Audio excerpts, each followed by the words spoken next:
This channel does not promote any violent, harmful, or illegal activities. All content provided by this channel is meant for an educational purpose only. যদি এমবিএচ kitchen king কিচেনে থাকি তো আমরা যা ইচ্ছে তৈরি করতে পারি। বেগুনের ভর্তা, আলু কপি, ভিন্ডি মশলা, আরো অনেক কিছু। MBH নমস্কার, শুরু করছি সুপার প্রাইম টাইম। টিভি9 বাংলায় লিমা রয়েছে আপনাদের সঙ্গে। আর সুপার প্রাইম টাইমের শুরুতেই আমাদের নজর থাকবে কালীগঞ্জের খবর।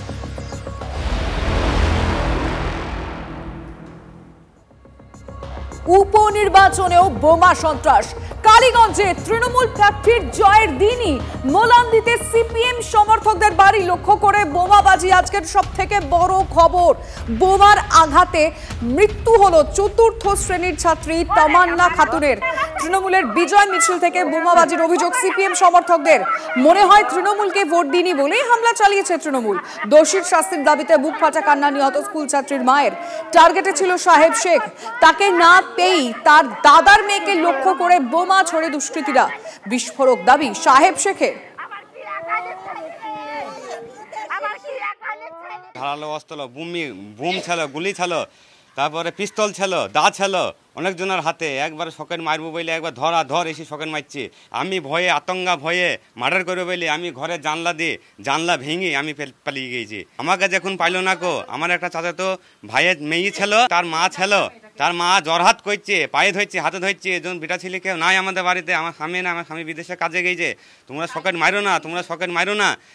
তাকে মা বোন তুলে পার করে বলছে তো থাকো বাঁচাবো না বলে তার মেয়ের বুকের ওপরে সকেটটা মারলো আর সকেট বাস্ট হয়ে তার কন্যা মরে গেল। আমার নাম সাহেব শেখ। আমি কথা বলবো আমাদের রিপোর্টার কৌশিক এই মুহূর্তে সরাসরি রয়েছেন। কৌশিক, মুখ্যমন্ত্রী স্বয়ং বলেছেন পুলিশকে কড়া ব্যবস্থা নিতে হবে। সন্ধে 7টা বাজে এখন, পুলিশ কি ব্যবস্থা নিল?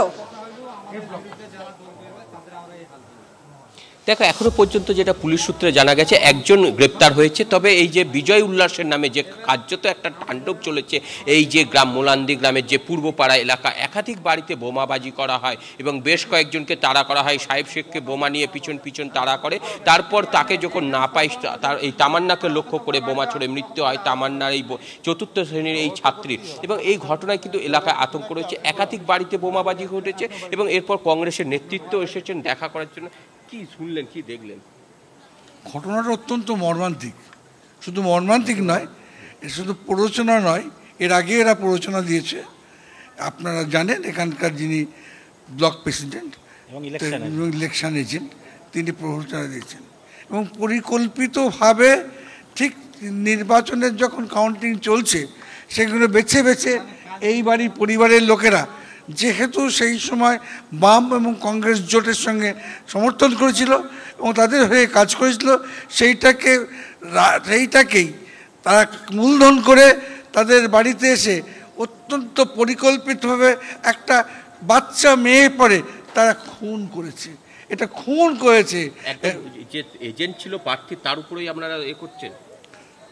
তারপরে তো প্ররোচনা হয়েছে, এটা তারপর শুধু তাই নয়, এর আগে সোশ্যাল মিডিয়াতেও তাকে দেখা গেছে ক্যাম্পেইনে সে বলেছে যে হাত দেখিয়ে শুইয়ে দেওয়া হবে, হ্যাঁ বলেছিল, শার্ট করে দেওয়া হবে। আমরা এটা নিয়ে আমরা কমপ্লেন লজ করেছিলাম, সে কমপ্লেন লজ করা আছে আমাদের। এবং এটা পরিকল্পিতভাবে এই ঘটনা হয়েছে এবং পরিকল্পিতভাবে এর বাবা বাইরে থাকেন, মা বাইরের কাছে থাকে, বাচ্চা মেয়ে তাকে খুন করা হলো। বুঝতে পারছি কৌশিক, তুমি নজর রাখো। এখনো পর্যন্ত একজন সন্দেহভাজনকে পুলিশ গ্রেফতার করেছে ঠিকই, কিন্তু এর পরবর্তীতে কি করে, কারণ ইতিমধ্যে মুখ্যমন্ত্রীর তরফ থেকে নির্দেশ এসেছে করা ব্যবস্থা নেওয়ার। এদিকে যেই দুষ্কৃতীরা যে ঘটনা ঘটিয়েছে, কে বা কারা রয়েছে সেটা পুলিশ আশা করি তদন্ত করবে। কিন্তু অন্যদিকে মনে করা হচ্ছে যে তৃণমূলকে ভোট দিইনি বলেই হামলা চালিয়েছে তৃণমূল। মেয়েকে হারিয়ে বুক ফাটা কান্না মায়ের। দোষীর কঠোর শাস্তির দাবি নিহত স্কুল ছাত্রীর পরিবারের। আমরা শুনবো কি বলেছেন তিনি। এই তামান্না, পেট আমার জ্বলছে কেন, দেখ তোরে জ্বলছে কেন। ও তামান্না পড়ি আমার কি ওই পড়ি আছে, মনে হয় ওদেরকে ভোট দেয়নি তাই তো করিয়েছে। মমতাকে ভোট দেয়নি বলি গো, ও গো শয়তান গো, আমি তো ভোট উধাকে দেইনি। আমরা ও দল তো আমরা করি না, আমরা ভোট দেওয়ার মালিক, ভোট দিয়ে আসি। আমার ছেলে নাই পিলি নাই, আমি চাচ্ছি ওদেরকে অমনি করে পুড়িয়ে দেখ, জিন তো পুরা কোথাকে ওকে যেন আমার সামনে পড়ি আমাকে দেখায় দা তোকে মেরে চালো তোর এতটুকু ছেলেকে মেরে চালো তাকেই বিয়ে দানে তাকে যেন মেরে দেয় ওখানে 7 জন ছিল ভয় করে ওদের নাম শুনলে আনোয়ারের গাওয়ালের মানুয়ারের নাম শুনলে আমার বেয়ে ভয় করে।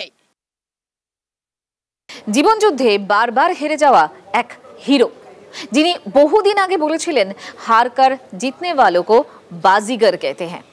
এবার বিজেপির দিকে যদি আমরা তাকাই তাহলে 21-এর বিধানসভা নির্বাচনের পর থেকে কোনো উপনির্বাচনে তারা কিন্তু জেতেনি, কিন্তু তারপরেও বিধানসভার তাদের দলের যিনি ক্যাপ্টেন তিনিও কিন্তু অনেকটা একই সুরে কথা বলছেন। তিনি বলছেন কালীগঞ্জ হারিয়েও নাকি তাদেরকে জিতিয়ে দিয়েছে। শুভেন্দু অধিকারী এমনটাই মনে করেন।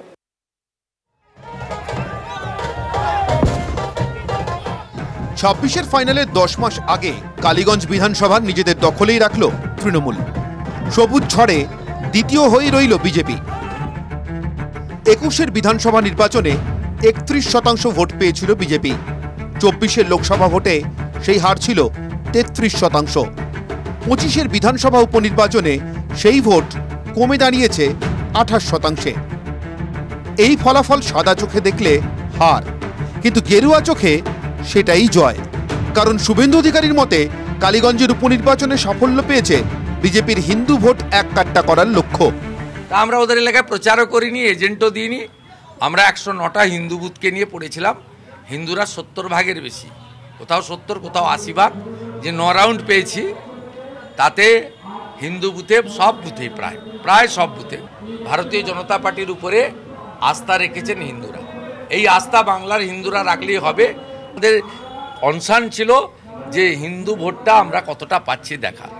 ইনিশিয়ালি আমরা দেখছি যে ঠিক আছে। এই যে কথাগুলো বলে বিরোধীরা প্রত্যেকবার হচ্ছে নিজেদের মনোবল ভেঙে পড়া কর্মী সমর্থকদের সামনে গাজর ঝুলিয়ে দেয়া। এরা প্রত্যেকবারই একটা ভবিষ্যৎবাণী করে, তারপর সেটাই হারে, তখন আবার তারপরে একটা ক্যালেন্ডার খুঁজে বার করে। এরা শুধুমাত্র নিজেদের চেয়ারটুকু রাখার জন্য তাদের মনোবল ভেঙে পড়া হতাশ কর্মীদের কাছে পরের একটা ক্যালেন্ডার, পরের একটা ডেট দিয়ে রেখে দেয়। বরাবরই গেরুয়া শিবিরের পাখির চোখ হিন্দু ভোট।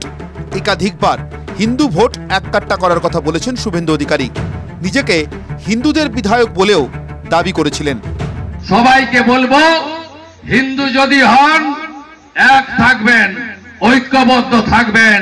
আমি শুভেন্দু অধিকারী, আমি সবার বিধায়ক নই। আমাকে হিন্দুরা এমএলএ করেছে, আমি হিন্দুদের বিধায়ক। শুভেন্দুকে জানাই জেতান। 26-এর বিজেপিকে জেতাতে লাগবে আরও এক কাট্টা হিন্দু ভোট। উত্তর মিলবে 10 মাস পরেই।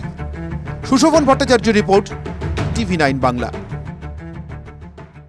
তৃণমূলের আমলে যেন ট্র্যাডিশন, কিসের ঐতিহ্যের কথা বলছি না, বিধানসভা চলবে আর বিজেপি বিধায়করা কেউ সাসপেন্ড হবে না, এমনটা হয়নি। আর এবারেও সেটা হলো, অর্থাৎ বিজেপি বিধায়করা সাসপেন্ড হলেন। কিন্তু এই সভা মঙ্গলে একটা বাড়তি পাওনা কি, নিরাপত্তা রক্ষীদের সঙ্গে বিজেপি বিধায়কদের হাতাহাতির এক প্রস্ত নাটক।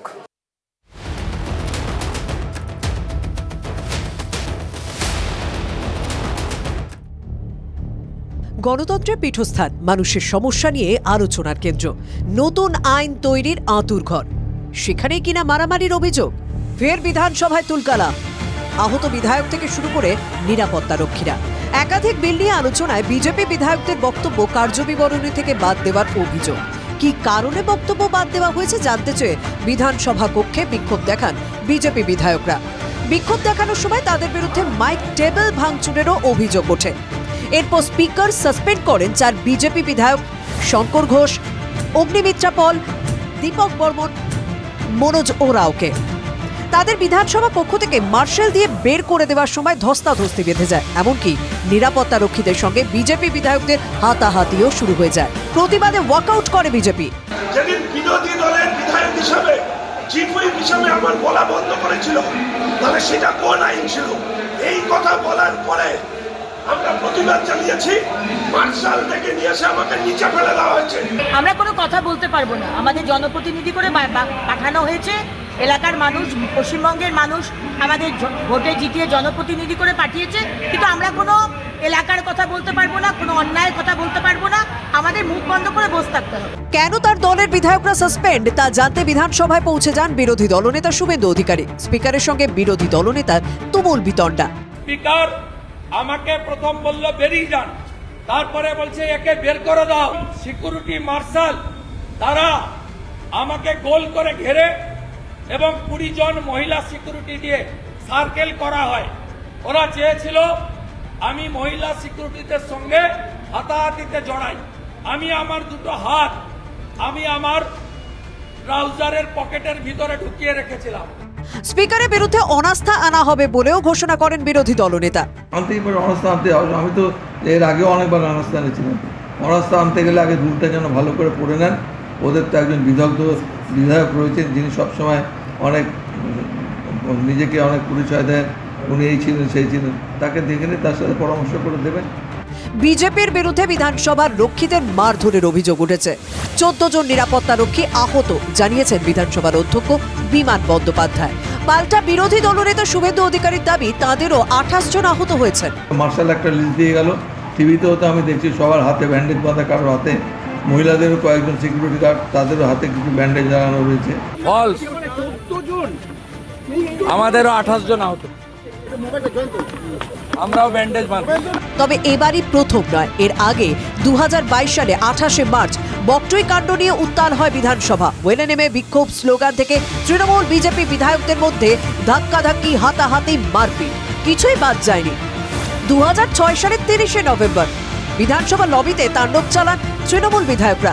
বিরোধী নেত্রী মমতা বন্দ্যোপাধ্যায়ের উপস্থিতিতে চলে ভাঙচুর। 2012 সালে 11ই ডিসেম্বর বিধানসভায় গন্ডগোলের জেরে চোয়াল ভাগে বাম বিধায়ক গৌরাঙ্গ চট্টোপাধ্যায়, বাম বিধায়ক দেবলীনা হেমব্রমকে হেনস্থার অভিযোগ ওঠে। 8ই ফেব্রুয়ারি 2017 আব্দুল মান্নানের সঙ্গে বিধানসভার রক্ষীদের ধস্তাধস্তি হয়। হাসপাতালে ভর্তি হন তৎকালীন বিরোধী দলনেতা মান্নান। একদিনের জন্য সাসপেন্ডও করা হয় তাকে। প্রদীপ্ত কান্তি ঘোষের রিপোর্ট, TV9 বাংলা। এমনিতে বাংলার বিখ্যাত লোকের সভায় চপ্পল পুরাণ বেশ পুরনো। রবীন্দ্রনাথ ঠাকুরের সাহিত্য সভায় জুতো চুরির ভয়ে নিজের ব্যাগে জুতো লুকিয়ে রাখতেন শরৎচন্দ্র চট্টোপাধ্যায়। আর কবিগুরু একদিন সেই বিষয়টি হাতে নাতে ধরে ফেলেন। তখন লজ্জায় স্পিকটি নট শরৎচন্দ্র। কিন্তু রাজ্যের আইন সভায় রাজ্যের বিরোধী দলনেতার দরজার সামনে হঠাৎ করে চটির পাহাড়। আর এখানে কিন্তু লুকোচুরি খেলা রয়েছে, মানে কার জুতো সেইটা নয়, কে বা কারা সেই জুতো সেখানে রেখে গেল সেটা নিয়ে লুকোচুরি খেলা। ঘরে ঢুকতে গিয়েই চৌকাঠেই থমকে গেলেন বিরোধী দলনেতা। চৌকাঠের দিকে তাকাতেই দেখলেন তাঁর ঘরের বাইরে রাখা রং বেরঙের 5টি হাওয়াই চটি। এই দৃশ্য দেখা যায় সাধারণত দেবস্থানের বাইরে, কিন্তু বিধানসভার করিডোরে নজিরবিহীন। ছবি দেখে চাপা গুঞ্জনও শুরু হয়ে যায় বিজেপি বিধায়কদের মধ্যে। কিন্তু কে বা কারা রাখলো চটিগুলি? শুভেন্দু অধিকারী অবশ্য নেপথ্যে তৃণমূলেরই হাত দেখছেন। लेडीज चोटी रख के गया है। तृणमूल कितना गंदा जिसका घटिया काम करता है देख लीजिए। যদিও এই চটি রহস্য নিয়ে জবাব দিতে গিয়ে সুকান্ত মজুমদারের প্রসঙ্গ টেনে কটাক্ষ করতে ছাড়েননি বিধানসভার অধ্যক্ষ। সুকান্ত বাবু তো হাওয়াই চটি দেখাচ্ছেন সবাইকে। আমি তো দেখলাম উনি তো যখন গাড়িতে উঠছে হাওয়াই চটি, দুটো হাওয়াই চটি নিয়ে সবাইকে দেখাচ্ছিলেন। তো আমি আর কি এর থেকে আর কি ইনফারেন্স ড্র করবো? সবসময় ওরা হাওয়াই চটি নিয়ে ঘুরে বেড়ান, এটা ওরাই বলতে পারবেন কে হাওয়াই চটি রেখেছেন। বিধানসভার ভেতরেই গাড়ি কালীঘাটে পাঠিয়ে দেবো, ওনার লাগবে। সব মিলিয়ে চটি রহস্য ঘিরে দিনভর বিধানসভা জুড়ে শোরগোল। প্রদীপ্ত কান্তি ঘোষ, TV9 বাংলা। মেঘালয়ের রাজা রঘুবংশী হত্যাকাণ্ডের ছায়া এবার অন্ধ্রপ্রদেশের কুর্নুলে। ঐশ্বর্য এবং তেজেশ্বরের বিয়ে হয়েছিল এবং মাস না ঘুরতেই তেজেশ্বরের দেহ পাওয়া গেল খালে। গল্পটা প্রায় একই রকম, প্রেম, পরিবারের অমতে গিয়ে বিয়ে এবং তারপর এই করুণ ভয়াবহ পরিণতি। আর এখানেই প্রশ্ন উঠছে, অর্থাৎ তদন্তকারীরা এই প্রশ্নগুলোর উত্তর খোঁজার চেষ্টা করছে যে তেজেশ্বরের এই করুণ পরিণতির পিছনে কি আসলে দায়ী ঐশ্বর্যার বিবাহ বহির্ভূত সম্পর্ক? আর এই যে তেজেশ্বরের করুণ পরিণতি, সেখানে ঐশ্বরিয়ার পাশাপাশি কোথাও কি হাত রয়েছে ঐশ্বরিয়ার মা অর্থাৎ তেজেশ্বরের শাশুড়িরও? উত্তর খুঁজছে তদন্তকারীরা।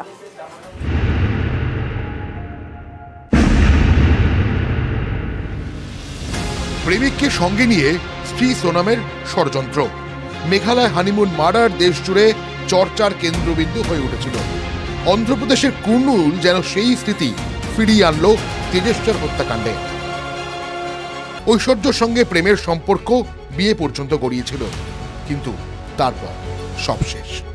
বিয়ের মাসটা ঘুরতে না ঘুরতেই খুন। পরিবার সূত্রে দাবি এবছর ফেব্রুয়ারিতে 13 তারিখ দুজনের বিয়ে ঠিক হয়, কিন্তু বিয়ের 5 দিন আগে আচমকা ঐশ্বর্য নিখোঁজ হয়ে যায়। 16 তারিখ ফিরে এসে জানান মা যৌতুক দিতে পারবেন না, আর্থিক সমস্যা রয়েছে। ঐশ্বর্যের যুক্তি মেনে নিয়ে পরিবারের কিছুটা অনিচ্ছা সত্ত্বেও বিয়ের পিঁড়িতে বসেন তেজেশ্বর।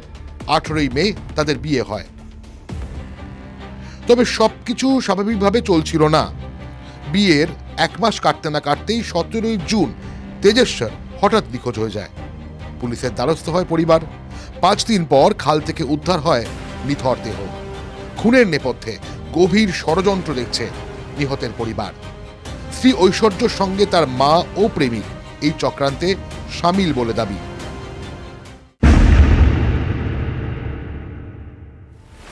পুলিশ সূত্রে খবর, ঐশ্বর্যর মা সুজাতার সহকর্মী তিরুমালা রাও। এক অফিসের কর্মী, দুজনের মধ্যে বিবাহ বহির্ভূত সম্পর্ক গড়ে ওঠে। একই সঙ্গে মেয়ে ঐশ্বর্যের সঙ্গে প্রেমের সম্পর্ক তৈরি করে তিরুমালা। দুই সম্পর্কই একসঙ্গে চালিয়ে যাচ্ছিলেন তিনি। পুলিশের সন্দেহ, তেজেশ্বরের সঙ্গে বিয়ের ভাবনা দূরে সরিয়ে তিরুমালাকেই মন দিয়েছিলেন ঐশ্বর্য। পরে বিয়ের ভাবনাও ছিল, কিন্তু এই গল্পে হঠাৎই ইউটার্ন। মন বদলে তেজেশ্বরকেই বিয়ের পরিকল্পনা নেন। সেই বাঁকে কি প্রেমিককে সঙ্গে নিয়ে ষড়যন্ত্রের জাল বোনা শুরু করলেন ঐশ্বর্য? মা সুজাতাও কি তাতে সামিল হন? হাড়হীন হত্যাকাণ্ডের নেপথ্যে কি অর্থই, নাকি অন্য কিছু? মোটিভ খুঁজছে পুলিশ। মেঘালয় থেকে কুর্নুল ঘুরে সেই চর্চা, প্রেম, বিশ্বাস, ভয়ঙ্কর পরিণতি, আর যা আবর্তিত ভালোবাসার মানুষকে ঘিরে। টিভি 9 বাংলা।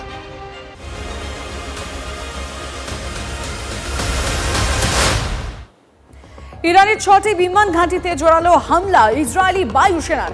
পশ্চিম মধ্য ও পূর্ব ইরানে আইডিএফ এর বিমান হানা।